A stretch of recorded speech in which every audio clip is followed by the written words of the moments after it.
자, 숙종전에 즉위한 순종, 선종, 헌정부터 잠시 살펴보고 넘어가겠습니다. 먼저 순종부터 이야기해보죠. 네, 문종의 뒤를 이어 고려의 12번째 왕이 된 인물이 순종이거든요. 네. 무려 30년간 태자로 있었어요. 왜 이렇게 오래 태자로 있었는가 하면 아버지였던 문종이 고려왕 중에는 상당히 재위기간이 길어요. 그렇죠. 37년간 재위했고 65세, 그 당시로 치면 장수였죠. 네.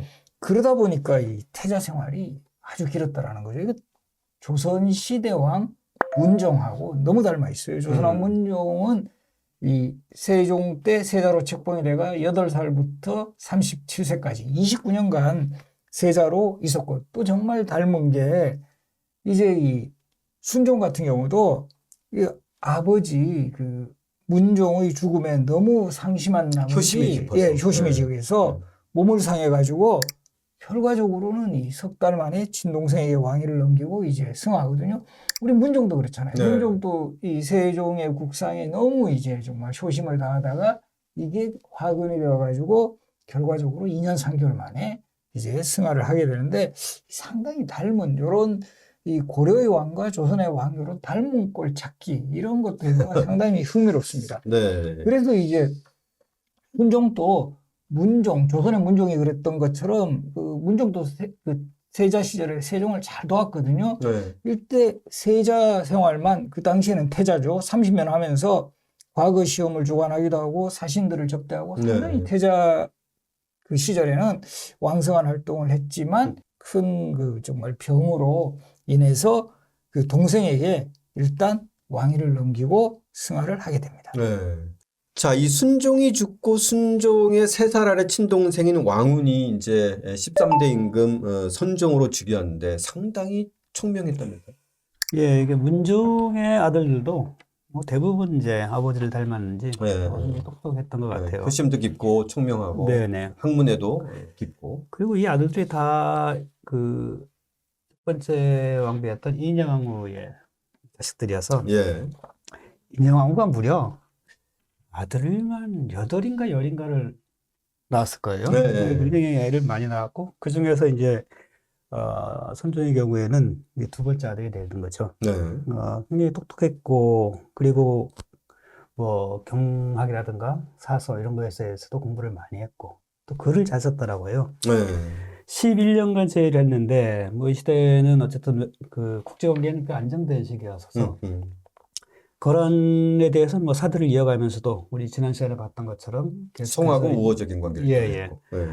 사랑하면서도 뭐 적절한 긴장도 이어지는 그런 시기였다고 볼 수 있습니다.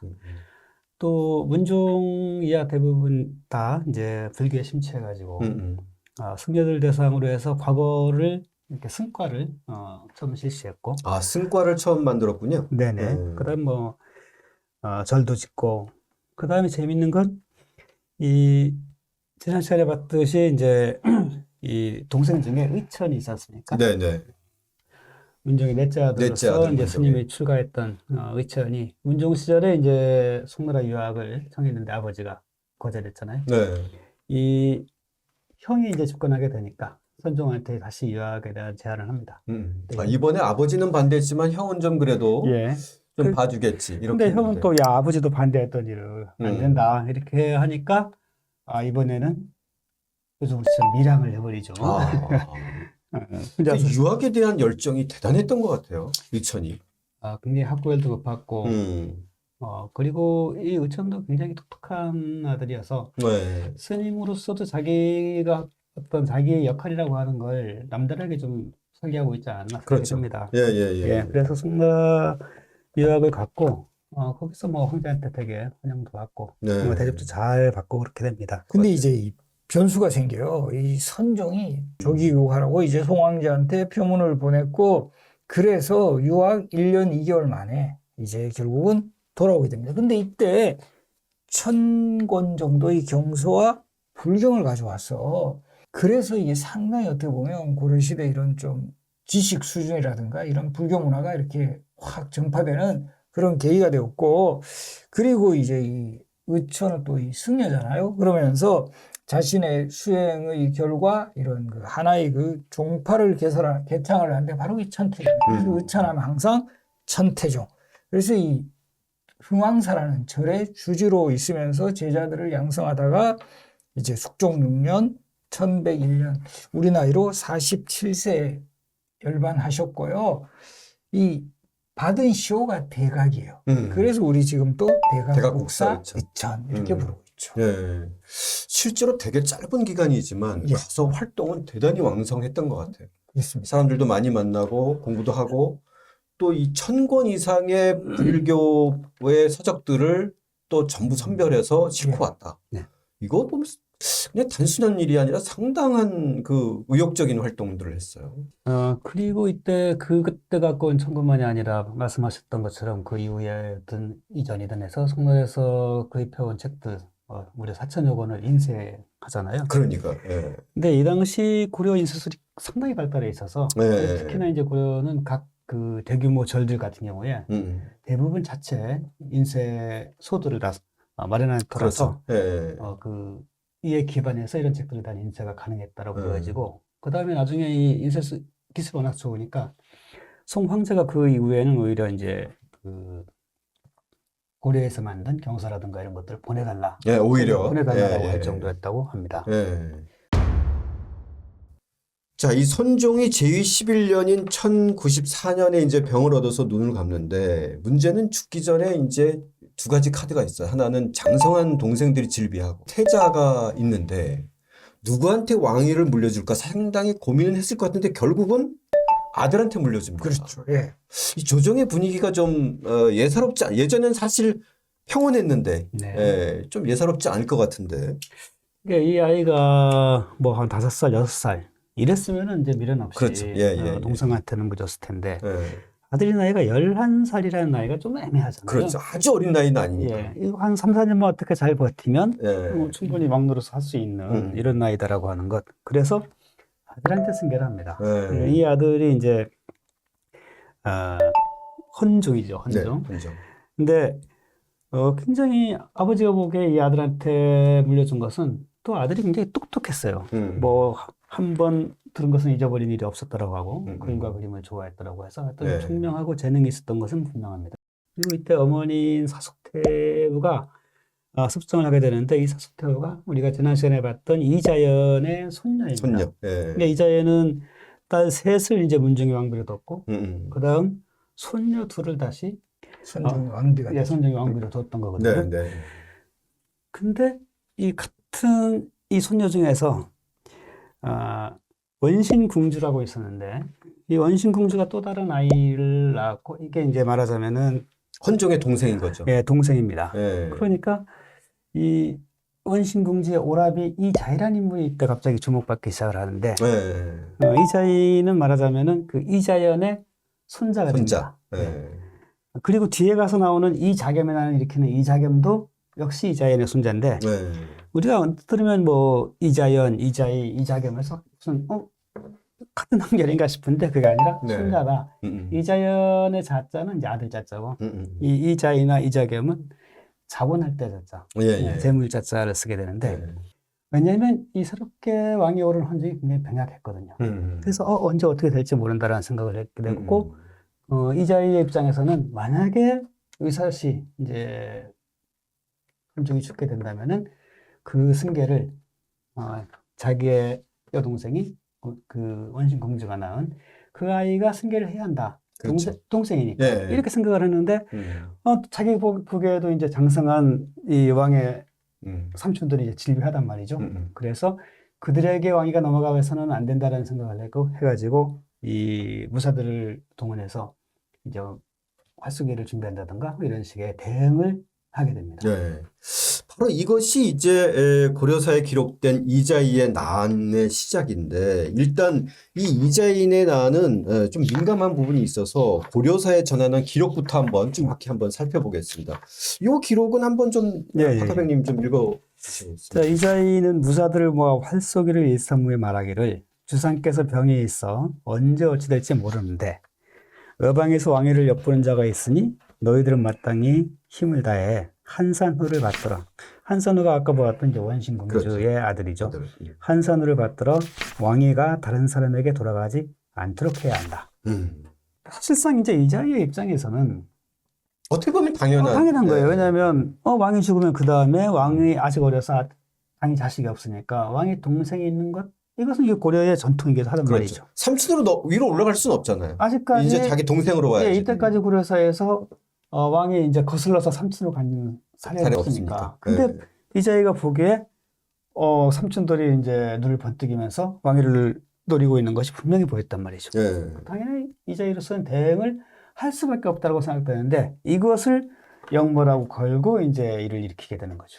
그런데 반면에 또 이 계림공 왕희, 그러니까 이 숙종 삼촌의 이제 입장에서는 어떻게 보면은 자연스럽게 자기 쪽으로 왔어야 되는데 너무 병약한 어린아이한테 갔다라고 충분히 생각할 수 있는 분위기예요. 그렇죠. 그쪽 입장의 움직임도 한번 좀 살펴보겠습니다. 그렇죠. 바로 이때 그래서 가장 적극적으로 나선 인물이 문종의 아들이자 선종의 동생, 또 이제 헌종에 있어서는 삼촌이죠. 삼촌이 되는 네. 바로 계림공 왕입니다.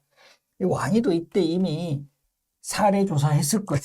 우리 보니까 태조 왕건에게도 3명의 아들이 왕 됐지. 네네. 저 현종도 3명의 아들이 왕이 됐지. 네. 나 아직까지 2명이야. 네. 나까지 기회가 있어. 그렇죠. 이런 생각을 할 수 있는 거죠. 더더구나 저기 조카는 뭐 아직 너무 나이도 어리고 네. 그런 상황에서 이자희가 바로 이 선종의 후계자로 이제 자신의 조카를 미니까 이거 도저히 안 되겠다.